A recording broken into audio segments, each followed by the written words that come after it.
Corria o ano de 1926 e o sertão ardia sob um sol impiedoso.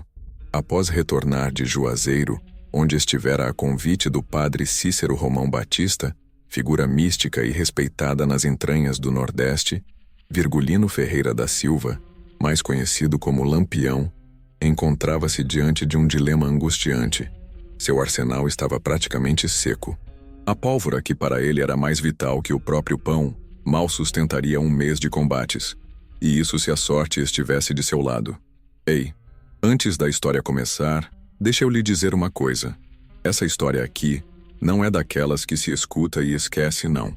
É daquelas que arrepiam até os ossos.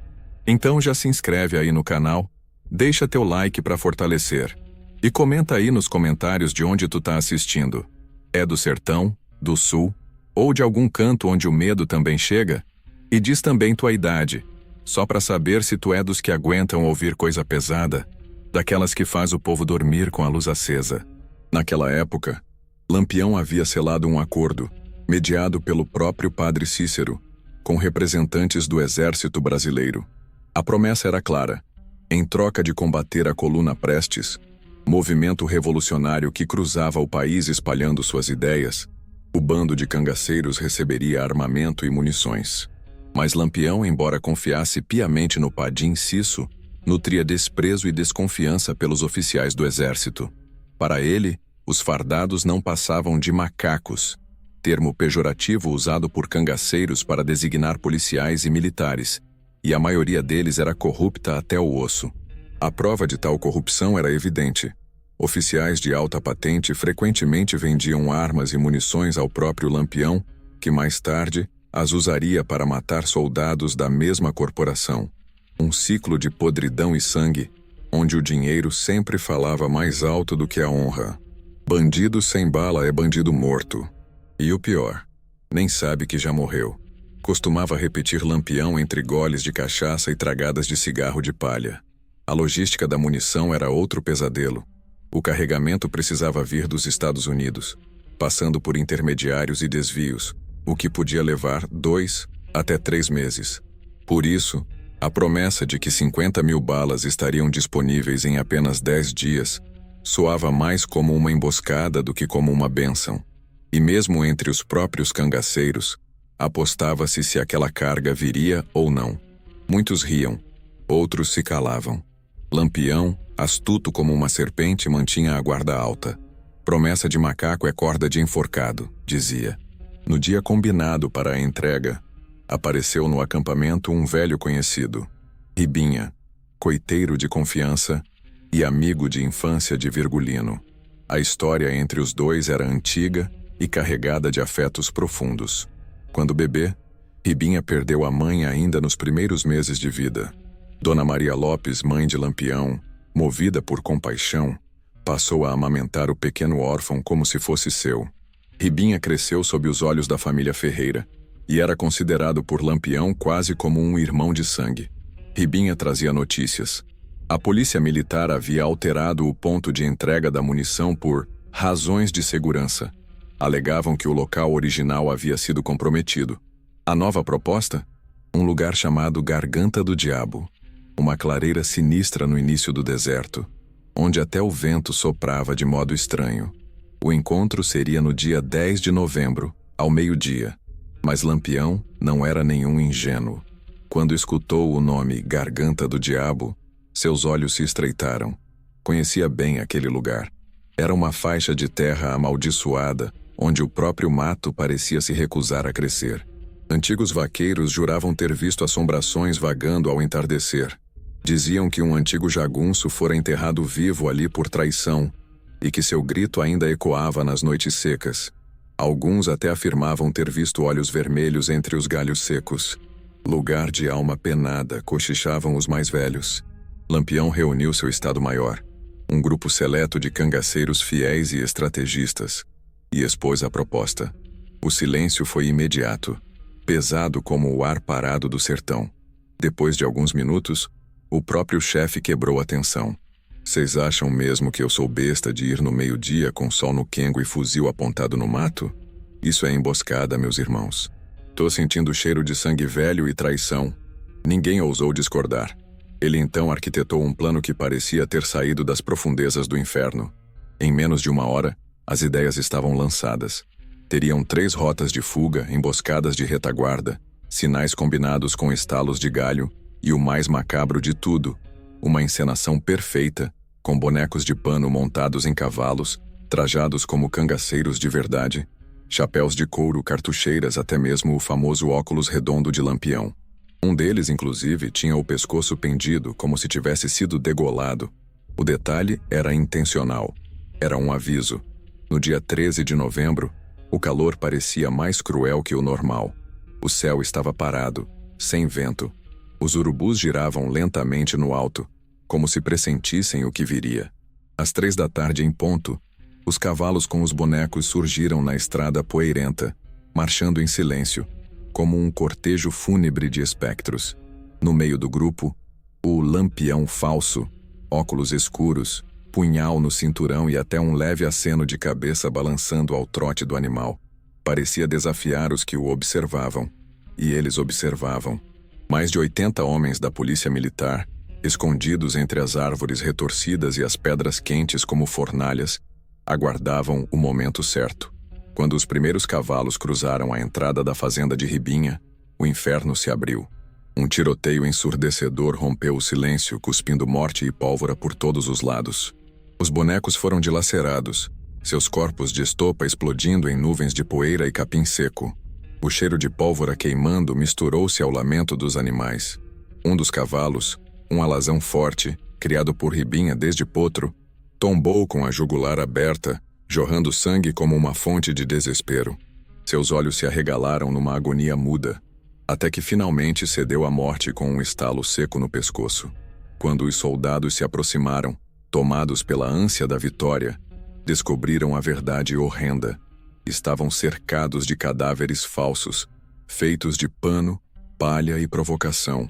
Um dos bonecos tinha um bilhete preso ao peito, ensopado do sangue do cavalo, mas ainda legível. Estava escrito: "Era esse o inimigo de vocês? Um boneco sem alma? Atiraram bem, pena que desperdiçaram munição. A alma do sertão assiste, sempre assiste. A morte ronda vocês, e ela tem meu nome, Capitão Lampião." O silêncio após o tiroteio era mais ensurdecedor do que o próprio som dos tiros. Os soldados olhavam uns para os outros confusos, suando frio sob o sol ardente. O chão ainda tremia com o galope dos cavalos mortos, agora imóveis, a poeira se assentando sobre seus corpos destroçados. Foi então que, vindo da direção contrária ao ataque, surgiu uma figura solitária. Era um homem magro, de pele curtida pelo sol, vestindo roupas surradas e rasgadas, carregando uma bandeira branca improvisada, feita com um pano velho amarrotado e sujo de poeira. Seus passos eram lentos, como os de quem carrega algo mais pesado que o próprio corpo. O medo. Um medo silencioso, preso entre os dentes. Ele levantava as mãos e gritava: "Não atirem. Pelo amor de Deus, não atirem. Trago um recado de Lampião." Os soldados hesitaram. O homem caminhava como um condenado. Seu rosto denunciava noites sem sono, olhos fundos, olhar fixo no vazio. Quando finalmente chegou ao comandante da tropa, entregou um embornal de couro surrado. Dentro dele, havia 2 brinquedos de madeira, um burrinho com rodas e um pequeno cavalo esculpido à faca, além de um bilhete cuidadosamente escrito, em caligrafia precisa e ameaçadora. O comandante Barros abriu o papel com mãos trêmulas. O conteúdo fez seu sangue gelar. Sargento Juarez de Matos. Tenente Barros. Se estão lendo isso é porque fizeram exatamente o que eu sabia que fariam. De buraco de cobra não nasce borboleta, nasce mais cobra. E eu conheço bem a raça de vocês. Achavam mesmo que eu iria confiar em promessas de traidores fardados? Pois saibam que agora, nas mãos desse homem que vos fala, estão os brinquedos de Tiago, filho de Juarez, e de Marcelo, filho de Barros. Reconhecem? Pois os filhos de vocês estão vivos e bem tratados. Mas se uma bala das 50.000 prometidas não chegar, se tentarem seguir este homem, se houver qualquer gracinha, os meninos não verão o nascer do dia. Eu nunca fiz guerra com criança, mas hoje farei exceção se me obrigarem. Mandem as balas, mandem os jumentos, e abaixem a cabeça. Assinado: Capitão Lampião PS. Vão lembrar desse dia até o fim de suas vidas. E rezem para ele demorar a chegar. Os oficiais, antes arrogantes e seguros, empalideceram como se tivessem visto o próprio diabo. E talvez tivessem. Não sabiam que os filhos estavam vivos, apenas torciam para que estivessem. O terror de imaginar os rostos de suas crianças sofrendo nas mãos de cangaceiros manchados de sangue era mais do que suportavam. Naquela mesma noite, o sargento Juarez não conseguiu dormir. Sentia o choro de Tiago ecoar em sua mente como um sino fúnebre. Já o tenente Barros, homem de poucas palavras e muitos pecados, chorou em silêncio enquanto segurava uma medalhinha de Nossa Senhora. As mãos tremiam, o rosto suava. A fé que há muito estava enterrada emergia agora como o último recurso. No dia seguinte, como um séquito derrotado, enviaram 20 jumentos carregados com os caixotes de munição. 10 soldados os escoltavam, cabisbaixos, como quem acompanha um enterro. Na manhã seguinte, o sertão parecia prender a respiração. A estrada seca, ladeada por árvores retorcidas e sombras dançantes, virou trilha para 20 jumentos carregando caixas de madeira carcomidas e suadas de pólvora. Os soldados que os acompanhavam pareciam espectros de si mesmos. Nenhum falava. Nenhum ousava levantar os olhos. Eram homens vencidos antes mesmo do combate, esmagados por um inimigo que não atacava de frente, mas pelo medo. Quando os animais chegaram ao coito, Lampião estava sentado em uma cadeira tosca de madeira, sob a sombra de uma árvore retorcida. A imagem era de um rei do submundo, com seu chapéu abaixado, um cigarro apagado nos lábios e um punhal cravado na terra ao lado. Ele não sorriu, apenas observou. Mandou seus homens abrirem os caixotes ali mesmo, diante dos soldados. A cada caixa aberta, o cheiro forte de pólvora preenchia o ar. Os cangaceiros puxavam aleatoriamente munições e faziam testes rápidos. Cartuchos encaixados, disparos secos no ar, estalos certeiros. Não houve falha. Todas funcionavam. Passaram no teste, murmurou Lampião, ainda sem tirar os olhos dos soldados como se olhasse para dentro das almas deles. Em seguida chamou um dos cabras e entregou-lhe 2 contos de réis, embrulhados num pano grosso e amarrado com nó cego. Vá até o sítio de Dona Benta. Entregue um conto para ela, outro para você, e leve os meninos de volta. Entregue junto esse bilhete aqui. No papel estava escrito: comigo é assim, palavra é palavra. Estão aí os 2 meninos, sem um arranhão, sem um grito de dor. Foram alimentados, lavados e tratados como gente. Agora seja homem também, comandante Barros. Não jogue a culpa no sertanejo que trouxe os meninos. Ele não os tocou. Quem pegou foram meus cabras. Se fizer mal a ele, eu volto.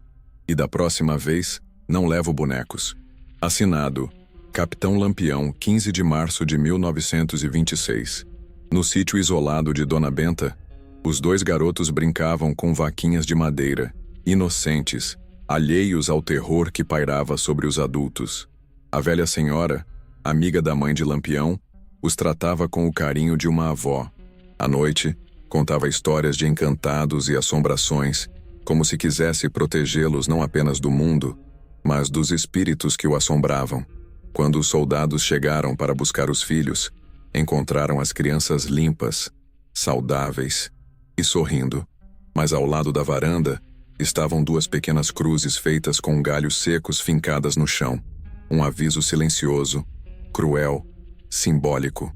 Não eram túmulos, mas o recado estava dado. Da próxima vez seriam. Naquela noite Barros não dormiu. O choro de Marcelo parecia mais distante do que a voz de Deus. E Juarez, ao ver o filho abraçá-lo com alegria, sentiu o peso do medo transformado em culpa. Porque sabiam, mais do que nunca, que haviam mexido com algo além da vida comum. Haviam cutucado um espírito de vingança, um justiceiro vestido de couro, um demônio com punhal na mão. Lampião desapareceu nas sombras do sertão, mas por muito tempo, a lenda permaneceu, que se alguém quebrasse um pacto com o capitão, a noite cairia mais escura, e os ossos tilintariam na mata seca.